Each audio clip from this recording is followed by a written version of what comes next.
What's up, Lego builders, and welcome back to Coconut Brick Studios. Today I'm leaving the beaten trail and reviewing a non-Lego set. Letbricks has sponsored this video and sent me a free TOG II tank kit to review. They're a company that sells custom building kits who partnered with letbricks and the company behind the game World of Tanks to bring the set to life. As you know, I'm a sucker for tanks and have been recently getting into non-Lego sets and minifigs, so I'm interested to see how this one holds up. I'm going to take you through my entire experience from the unboxing to the building and final review with my thoughts. So if you're ready for some tank building action, make sure to open fire on that like button and let's get started. The first thing that jumped out to me was the box. It's well made and super cool looking. The picture of the tank is embossed to stand out more, and there's a cool little outdoor scene in the background, as well as some pictures of different play features on the back of the box.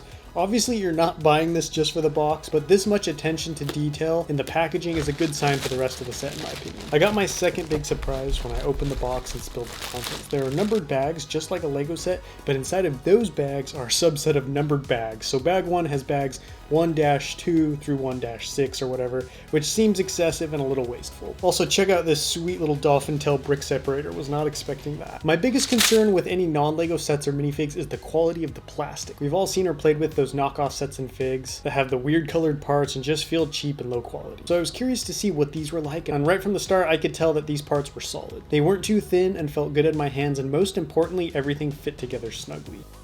You start by building the Technic underside, which is always tedious, and if that wasn't enough, right after that you're connecting over 100 tread links together, which had my fingers aching. But I mean, it's a tank build, so this wasn't unexpected. All the Technic stuff is finished at the beginning, which is nice, and the treads function pretty well so far, which for a tank build is very important to me.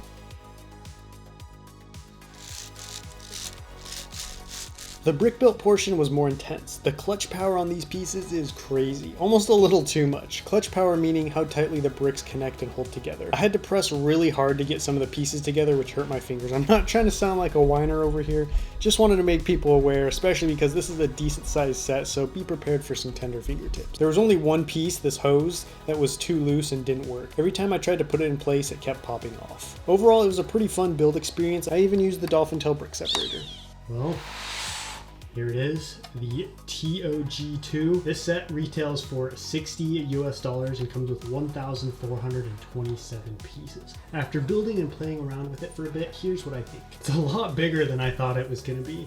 It's well built, a fun and engaging building process, minus the Technic and the treads, but that's not really specific to this set. That kind of stuff just really isn't my type of building. There are a few pieces, like right here, that are kind of bendy and hard to fix if they break. And these front panels as well, you can see get pushed in like that, and then it's hard to kind of put them back into place. So this isn't something you want to be too hard on. You don't want to take this driving around in your sandbox or out in the grass. But honestly, the biggest flaw in my opinion isn't really even a flaw. It's just the tank design itself. I would have gone with like a Sherman or a Tiger tank, something a little bit more recognizable and iconic that I think would maybe have more people interested in. But from like a kit standpoint, from a building standpoint, this thing is great. Honestly, the tank design is starting to grow on me a little bit too. Building it, however, was a lot more complicated than your typical Lego playset. I would rate this at more of like a UCS set level. This was honestly very reminiscent of the UCS Sandcrawler with the treads on the bottom and all the panels and flaps up above. So be prepared for a bit of a challenge. It's probably not a great idea for little kids. One thing that I did have issues with though wasn't related to the build at all, and that was the stickers. There were a lot of stickers, and I get it. It's not like a playset, you know, it's like a premium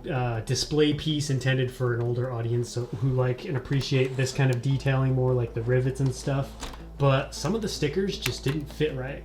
Look at this front panel here. You can see, I don't know if you can see super well, but the top of the sticker goes all the way up to this plate, but still hangs over the edge quite a bit. Now this is something I can just cut off and fix, you know, fairly easily, but that was pretty annoying, and it wasn't just this piece of either.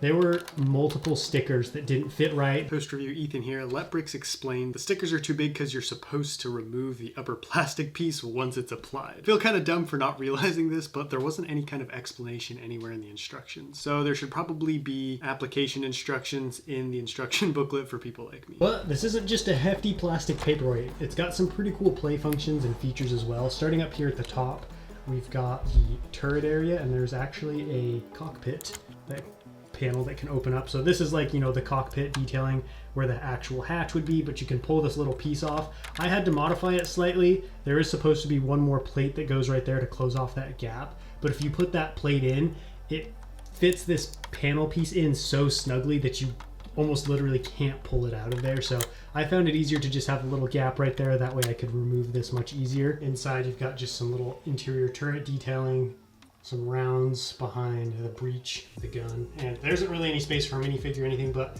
I was impressed by that level of detail. That was actually one thing that really impressed me with this entire tank, is the amount of detail that went into the interior. There are a couple spots, like here on the back and here in the front, where you build an actual little piece of the tank. Like up here is a driving compartment where there's a seat, steering wheel, levers, but like you can't actually even get to that. You can see it a little bit right here if you open up these flaps on the sides, but other than that you can't really access it. But I like that attention to detail. They didn't have to go that far, but they did, and it honestly makes this whole thing feel more complete, because you build it and like there's a little engine compartment back here, and even though you can't get to it, you know it's there, and it just makes this thing feel more real. You can, however, remove this panel and get to another, I guess this is the engine, so I don't really know. This is just some kind of like random detailing in the back with like some engines and pipes, but I just really appreciate this. I thought this was cool. It was fun to build, and it looks pretty sweet. So, you know, if you're sitting here and playing around, you've got like some stuff to tinker with, some hatches to open, some small interior details to enjoy.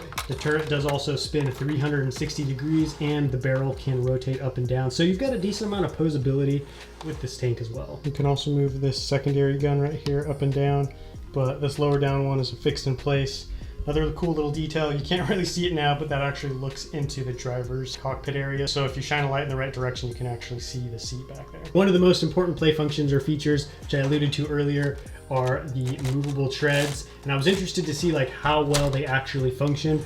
Obviously on super smooth, flat stuff like this, they don't really work, but tried it out on a surface that was grippier and the results were much better.